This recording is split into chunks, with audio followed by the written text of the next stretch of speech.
नमस्कार, जय श्री कृष्ण। मैं जया गुप्ता। इस वीडियो में मैं माघ मास महात्म्य की 5वें दिन की कथा लेकर आई हूँ। इसके पहले मैंने माघ मास महात्म्य के प्रथम 4 दिन की कथा के वीडियोस मेरे चैनल पर बना रखे हैं। आप मेरे चैनल पर जाकर उन सभी वीडियोस को देख सकते हैं और कथा को श्रवण कर सकते हैं।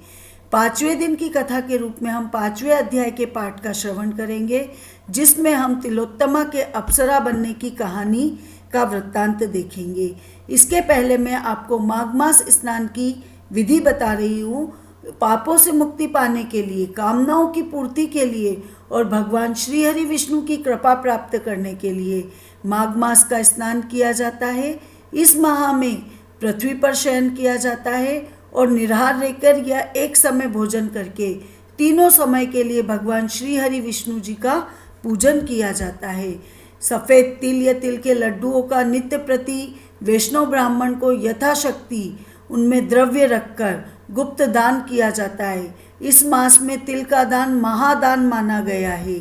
दोपहर के बाद घर पे आए हुए भिक्षुक को अन्न जल आदि श्रद्धानुसार दान कराया जाता है और उन्हें खाली नहीं लौटाया जाता है। इस प्रकार करने से अवश्य ही मोक्ष की प्राप्ति होती है। भगवान व्रती के समस्त मनोरथ को पूर्ण करते हैं। अब हम माघ मास महात्म्य के 5वें दिन की कथा का श्रवण करेंगे। 5वें दिन की कथा के रूप में हम देखेंगे तिलोत्तमा द्वारा सुंद और उपसुंद के वध की कथा का वृत्तांत। उसके पहले 4थे अध्याय में हमने देखा कि वशिष्ठ जी राजा दिलीप को माघ मास का वो महात्म्य सुनाते हैं जो दत्तात्रेय जी ने कार्तवीर्य को सुनाया था। भगवान दत्तात्रेय जी कहते हैं कि इस कर्म भूमि भारत में जन्म लेकर जो माघ स्नान नहीं करते उनका जन्म लेना निष्फल होता है। भगवान वासुदेव के प्रेम के लिए, सब पापों के नाश करने वाला और स्वर्ग की प्राप्ति के लिए मनुष्य को माघ मास स्नान अवश्य करना चाहिए। यह शरीर हड्डियों का खंभ, नसों से बंधा हुआ, मांस के टुकड़ों से मड़ा हुआ, चर्म से ढका हुआ, दुर्गंध सहित मलमूत्र का स्थान है। जल में बुलबुले की तरह और जंतुओं में दीमक की तरह यह शरीर माघ स्नान के बिना मृत्यु के समान है। इस लोक में जैसे दरिद्री मनुष्य का जीवन व्यर्थ है, वैसे ही मकर के सूर्य में सूर्योदय से पहले स्नान न करने वाला मनुष्य का स्वर्ग में जाने की इच्छा करना व्यर्थ है। अब आगे का महात्म्य हम 5वें अध्याय में देखेंगे। दत्तात्रेय जी बोलते हैं, हे राजन, माघ मास के प्रभाव से उत्पन्न एक बड़ा आश्चर्य मैं आपको सुनाता हूँ। भृगुवंश में उत्पन्न कुब्जिका नाम की एक कल्याणी ब्राह्मणी थी। वह बाल वैधव्य यानी बचपन में ही वह विधवा हो गई थी, तो उसके दुख से दुखी होकर उसने विंध्याचल पर्वत के नीचे रेवा नदी के किनारे अमरकंटक में जाके और घोर तप किया।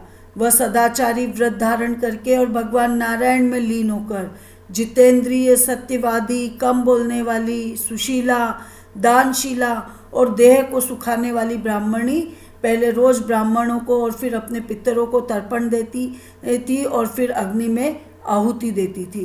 कृच्छ वृत्ति धारण करके वह सर्वदा छठे काल में भोजन करती थी और वो कठिन, अति कठिन और कठिन से भी कठिन व्रत करती हुई नर्मदा नदी के किनारे अपना समय बिताती थी। इस तरह वल्कल वस्त्र धारण करके वो सत्यशालिनी धैर्य और संतोष के साथ रेवा और कपिल नदी के संगम में 60 माघ स्नान उसने पूरे कर लिए न 60 साल तक वो जी। उसी तीर्थ में तप से क्षीण होकर वो बाद में मर गई। अब हे राजन, माघ स्नान के पुण्य प्रभाव से वह विष्णु लोक में जाकर आनंद से 4000 वर्ष तक निवास करती रही। फिर सुंद और उपसुंद नाम के असुरों का नाश करने के लिए पद्म भाव से प्रकट होकर तिलोत्तमा नाम से ब्रह्मलोक में रही। वह अपूर्व सुंदरी बिना योनि की स्त्रियों में रत्न, देवताओं को मोहित करने वाली अप्सराओं में उत्तम हुई। उसने अपनी चतुराई से औरों को आश्चर्य में डालने वाली देखकर ब्रह्मा जी ने उसे आज्ञा दी, हे मृगनयनी, तुम शीघ्र ही दैत्यों का नाश करने के लिए पृथ्वी पर जाओ। तो ब्रह्मा जी की आज्ञा पाके वो सुंदरी हाथ में वीणा लेके ब्रह्मलोक से चली और पुष्कर मार्ग से होती हुई पृथ्वी पे आई और वहाँ देवताओं के बेरी वो दोनों दैत्य थे, सुंद और उपसुंद। तो प्रथम उसने रेवा नदी के पवित्र जल में पृथ्वी पे आके स्नान किया और देवों का स्मरण करके उसने पूजन किया।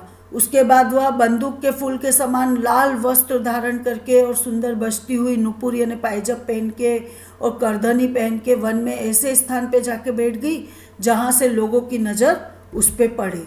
और वहाँ से गुजरते हुए लोगों ने देखा कि लाल वस्त्र पहने हुए, कंठ में हिलती हुई मोतियों की माला और कुंडल से शोभायमान, चोटी में चमेली के फूलों का जूड़ा लगाया हुआ, वन में अशोक के वृक्ष के नीचे बैठ के कोमल स्वर में गाती हुई, वीणा बजाती हुई कुमारी तिलोत्तमा बैठी हुई हैं। तो हे राजन, वहाँ सुंद और उपसुंद के सैनिक ने आश्चर्यचकित होकर चंद्रमा की कला के समान उस तिलोत्तमा को देखा।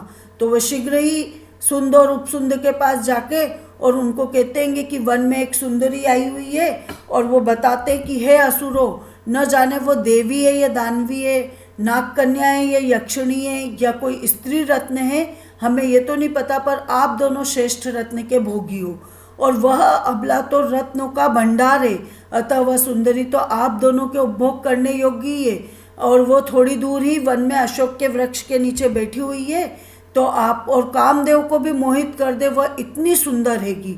तो आप उस स्त्री को शीघ्र ही चलकर देखो। सेनापतियों के ऐसे वचन सुन के दोनों उपसुंद और उपसुंद दोनों मदिरा के बर्तन और हजारों श्रेष्ठ स्त्रियां जो कि उनके आसपास बैठी हुई थी, उनको आनंद दे रही थी, उन सब को छोड़ के वो जलाशय से बाहर निकल के और 100 मनुष्य से भी नहीं उठ सके ऐसी कालदंड के समान गदाओं को लेके और वो वहाँ जाते जहाँ पे वो बैठी हुई थी तिलोत्तमा। वो उन दोनों असुरों की कामाग्नि भड़काने के लिए श्रृंगार करके बैठी हुई थी। हे राजन, वे दोनों उसके रूप से मोहित हो जाते और उसके पास जाके अत्यंत कामांध होके आपस में ही दोनों भाई एक दूसरे से कहते कि भाई तू हट जा इसके पास से, ये तो मेरी भार्या होगी, या नहीं ये तो मेरी पत्नी होगी। दूसरा भी कहता भाई तू हट जा इसके पास से, ये तो मेरी पत्नी होगी। इस प्रकार परस्पर कहते हुए पहले तो वे दोनों ही आपस में लड़ने लगते कि ये मेरी पत्नी होगी, ये मेरी पत्नी होगी, और उन्मत्त हाथी के समान काल के वशीभूत होकर गदा का प्रहार एक दूसरे पे करने लगते हैं और उसके आघात से वे दोनों आपस में ही लड़के गिर जाते पृथ्वी पे और मर जाते हैंगे। इन दोनों को मरा हुआ देख के सैनिकों को बड़ा कौतूहल होता हैगा कि दोनों आपस में ही लड़के मर गए और काल रात्रि के समान ये सुंदरी कौन है, हाँ ये क्या हो गया। इस प्रकार सेना के कहने को सुनकर वह तिलोत्तमा दोनों दैत्यों को पर्वत से नीचे गिराती हुई 10 दिशाओं को प्रकाशमान करती हुई आकाश मार्ग से देव कार्य करके ब्रह्मा जी के पास चल जाती हैं। तब प्रसन्न होकर ब्रह्मा जी ने कहा, हे चंद्रवदनी, मैंने तुमको सूर्य के रथ पर स्थान दिया। जब तक आकाश में स्थित सूर्य है तब तक तुम नाना प्रकार के भोगों को भोगो। हे राजन, वह ब्राह्मणी उत्तम अप्सरा होकर अब भी सूर्यलोक में माघ स्नान के फल का उपभोग करती है। इसलिए हे राजन, श्रद्धावान मनुष्यों को उत्तम गति प्राप्त करने के लिए मकर के सूर्य में स्नान करना चाहिए, जिससे सभी पुरुषार्थ प्राप्त होकर सभी पापों का विनाश होता है। दक्षिणा सहित सभी यज्ञ की बराबरी नहीं कर सकते। हे राजेंद्र, तीर्थ में माघ स्नान करने से के समान पापों का विनाश कर स्वर्ग देने वाला, संसार में कल्याण करने वाला और कोई उपाय नहीं है।